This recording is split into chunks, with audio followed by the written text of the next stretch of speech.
día cambiaron los dueños de la finca, de la hacienda, y vino una pareja joven de Suiza.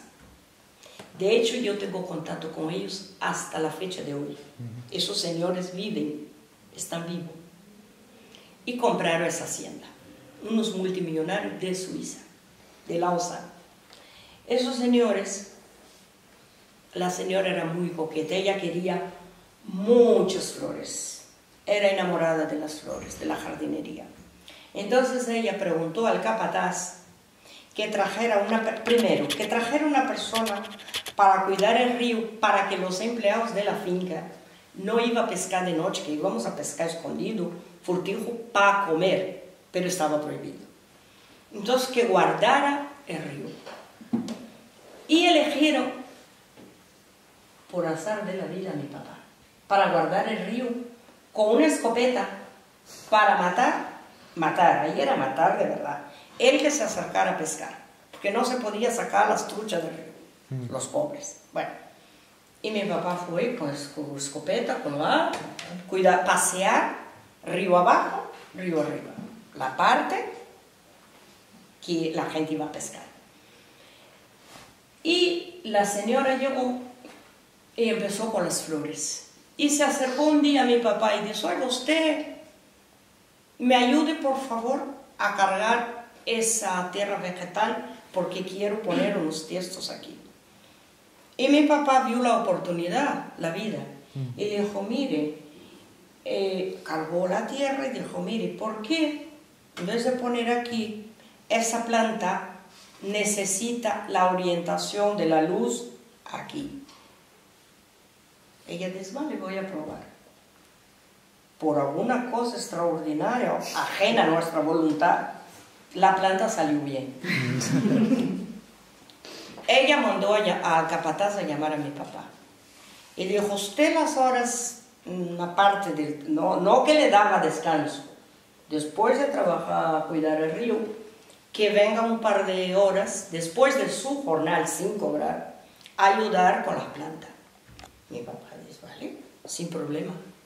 Y por alguna cosa que uno desconoce en esta vida, le salió bien lo de la planta. Le salió bien. Y al salir bien, le contrató como jardinero. Como salió tan bien las flores, no es una novedad. Como le salió bien, de hecho mi papá se retiró como jardinero. Él fue a un cursillo y se hizo profesional. Descubrió que le daba bien. Descubrió, por azar. Entonces él acudió después de muchos años a un jardín, a un curso, hizo paisaje, ahí se llama jardinaje y paisajismo. Entonces los ricos que quieren decorar sus mansiones con jardín, combinar, no sé qué, pues mi papá sabía hacerlo, porque fue a un cursillo, cuidado. Cuando nos dio esta oportunidad, esos señores vendieron otra vez la hacienda, marcharon para Sao Paulo, estábamos en Paraná. Entonces, a partir de ahí, esos señores rescató a mi papá. Y nosotros, yo, mi mamá con la barriga así, somos 9 hermanos, ¿eh? Entonces era un hijo, otro y otro. Marchamos en Pau de Arara, ahí me tocó a mí 1000 kilómetros, ahí ya fue suave. Pero ya era con una lona por encima, ya no llovía. No llovía, yo no pillé agua en el Pau de Arara. Yo iba en el suelo, agarrada al palo, pero tenía una lona. Íbamos protegidos. Mi mamá alante, con pequeñitos al lado y la barriga, y mi papá. Y llevamos para el viaje huevos cocidos. Era nuestra comida, porque ¿qué llevas? Un viaje de 1000 kilómetros en un camión. Viajamos de noche para pasar mejor las fronteras, para cuando amaneciera ya hubiéramos cruzado la frontera de Paraná a Sao Paulo. Entonces ya teníamos la carretera de día para cruzar la frontera, ya con la frontera cruzada. Y los guardias pararon con escopeta, revisaron, levantaron la lona, miró que eran niños, qué llevaba, qué comida, qué cosas, no podía llevar huevos crudos, tenía que ser cocidos, y revisaba porque era muy duro la cosa. Y así rescatamos. Y yo estudié secretariado técnico. ¿Con qué edad marchaste, marchaste de la finca y qué edad tenías cuando marcharon? Yo 8. 8 años. 8 años. La parte dura que yo comenté lo ahí, que escribió Montoto, nosotros conocíamos a mi mamá llorando por las esquinas rezando. Y decía, mamá, ¿usted por qué llora y reza tanto? Decía, pedir que Dios dé vida a su papá y salud, porque si lo matan, si mi papá muriera, que normalmente ellos buscaban asesinar a los hombres, sobre todo a los negros. Si la mujer era blanca, sobre todo, buscaba una forma, una leñeta, que mi papá dé una mala contestación. Cualquier historia les valía para asesinar a una persona, porque la vida del empleado, del esclavo, no valía nada. Entonces lo asesinaba por cualquier motivo, y sin motivo, vamos, y hasta armar. A ver, venir por el camino, mi papá tenía miedo de ir, que otro madrugara primero y que lo asesinara en el camino.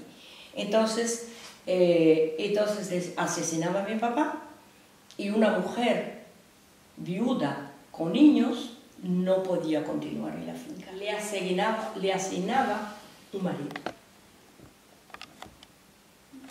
Y sí o sí tenía que aceptar. Si no aceptara, la echaba de la hacienda con los hijos. Pero ¿qué pasaba? Ninguna hacienda colocaba a esa mujer porque no había un hombre detrás.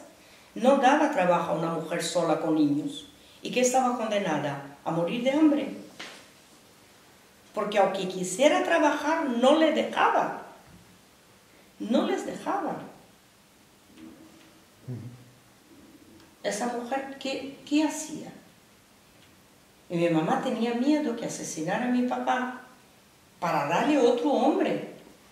Automáticamente le daba otro marido, pero le daba a ellos. Era un comercio. De alguna manera había una trata de blanca encubierta y la trata de negro descaradamente.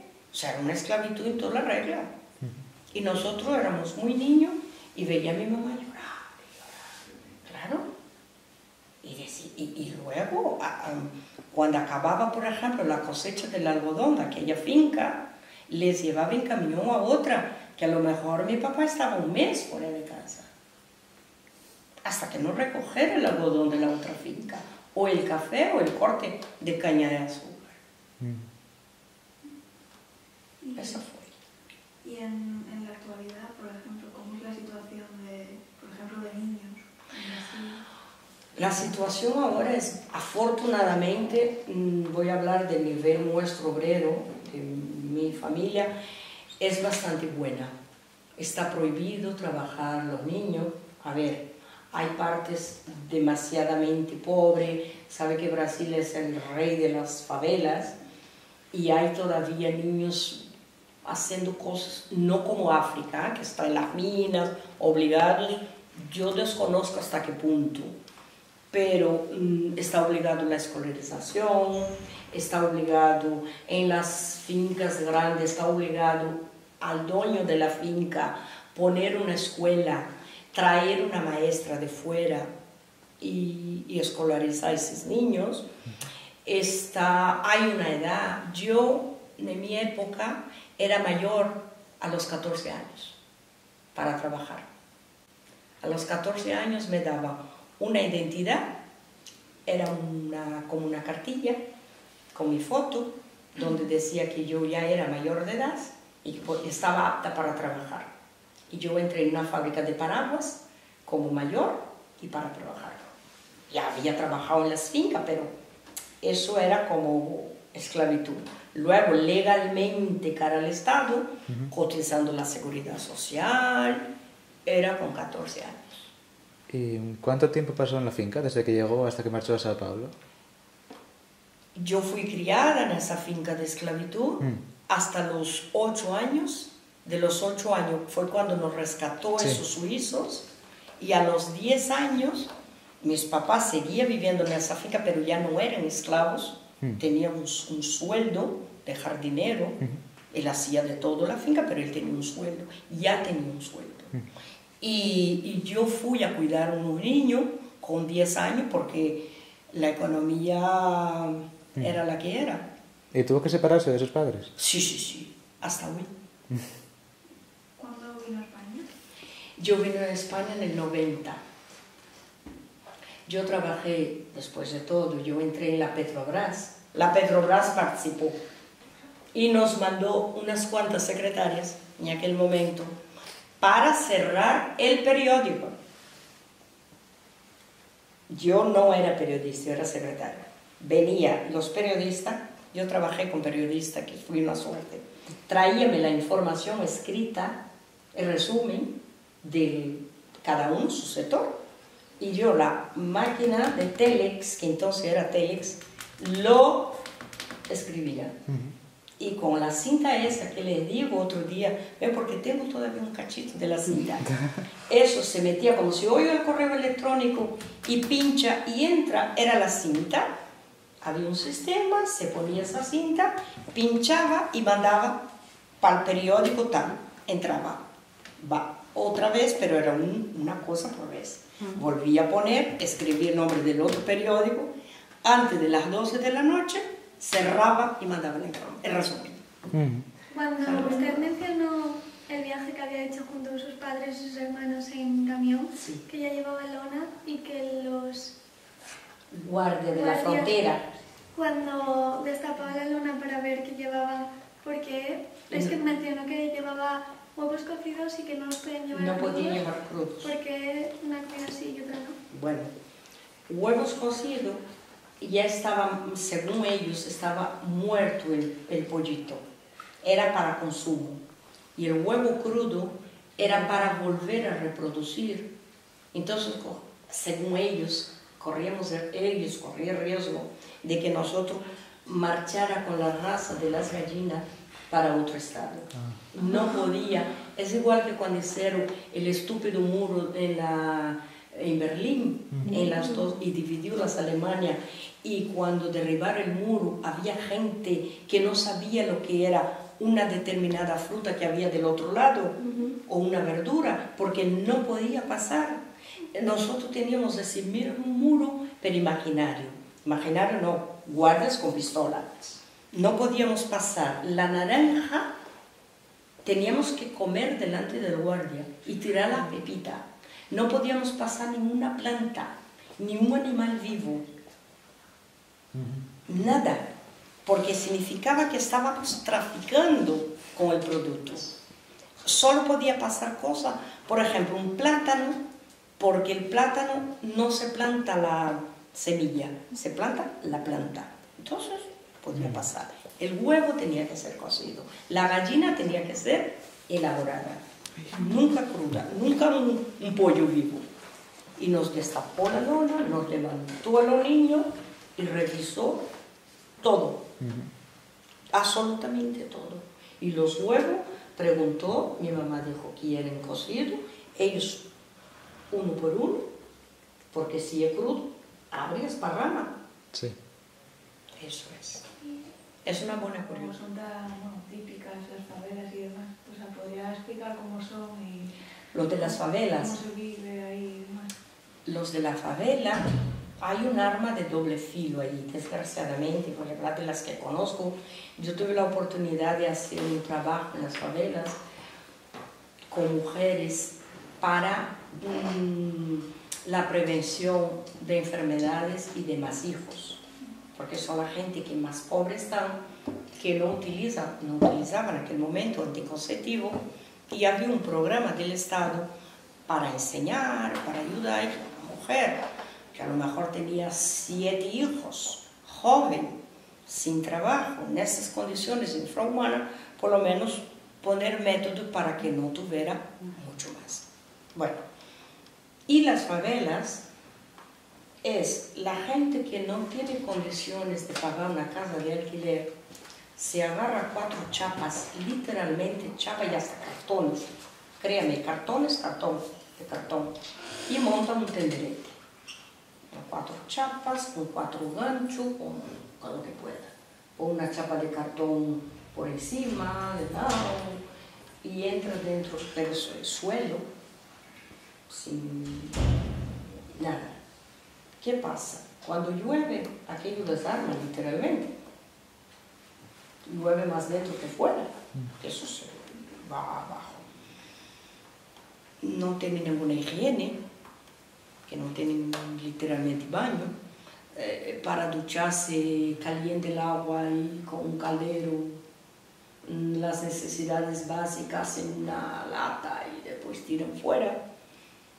Eso es una favela. Que a lo mejor una casucha sí que menos, o como esa mesa, y vive una familia entera. Las condiciones deplorables. Engancha la luz, ahora ya engancha la luz, roba de un poste, pasa con cable de mala manera, así de vez en cuando hay unos cortocircuitos, hay un incendio y mueren todos, quemados. Las favelas es ese tipo de gente, pero también ahora hay programas, de hecho una española, una favela en Río haciendo una labor tremenda. El gobierno obliga a que esas favelas sean ya de construcción de material de bloque o de ladrillo y que sea mínimamente, bueno, estaba permitido el techo de ese material que ahora está prohibido, que es cancerígeno. Amianto. Amianto. Ay, que aquello da un calor, con el calor que hace en Brasil, y cuando enfría te mueres dentro. La gente que no tiene recurso, está marginado, no tiene empleo, roban a comer. ¿Y qué pasa? Las mafias, como donde hay necesidad de mafia, entra y les ofrece la posibilidad de prostituir a los niños, de vender droga. Entonces se encuentran en Río de Janeiro niños a los coches de los turistas ofreciendo droga y servicios de prostitución. Viven eso. Y las mafias agarran el control y cada poderoso, cada capo lleva un cacho. ¿Y qué pasa? Tienen un armamento tremendo porque ellos venden mucha droga, controlan. Hay favelas controladas por los mafiosos que no pasan hambre, pero están condicionados al capo de la droga. Esos tienen el armamento, tienen el poder y los controla y tienen hasta los niños como prostitutos. Eso es la favela. La verdad de las favelas. También hay gente honrada, que trabaja, que pelea, que lucha, pero nunca avanza porque no puede, no les deja. El Estado no les da. Vas a un trabajo, cuando da la dirección, vive en una favela, ya no es una dirección muy apropiada para conseguir un buen empleo. Lo mismo que Estados Unidos, el voto del castigo, y se castiga a sí mismo.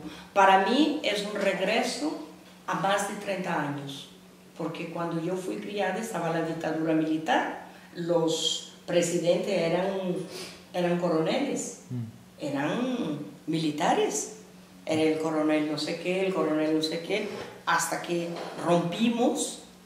Yo participé de la ruptura de la dictadura militar, elegimos el primer presidente en democracia que lo asesinaron dentro de una iglesia, Tancredo Nieves, del 70 y pico, fue asesinado en la misa que de ahí iba a ponerle la banda oficial y lo asesinaron con un silenciador en la misa. Madre mía. Y una reportera que cubría la desaparecieron porque ella vio el movimiento. Tancredo Nieves, para que busquéis en internet, el primer presidente después de la dictadura. El último dictador, presidente militar, fue Figueiredo, y después de Figueiredo, Tancredo Nieves. Ganó, rompió la dictadura, pero lo asesinaron. Como lo asesinaron, tuvieron que los militares elegir un sustituto. Pero a partir de ahí, ahora volvió un militar. No lo entiendo. Me da mucha tristeza. Yo no voté en ese hombre, no votaría jamás, pero en Estados Unidos ganó Donald Trump. Ya, sí, sí. Contó hablando de la mujer despectivamente, hablando de los negros, de los chicanos y ganó.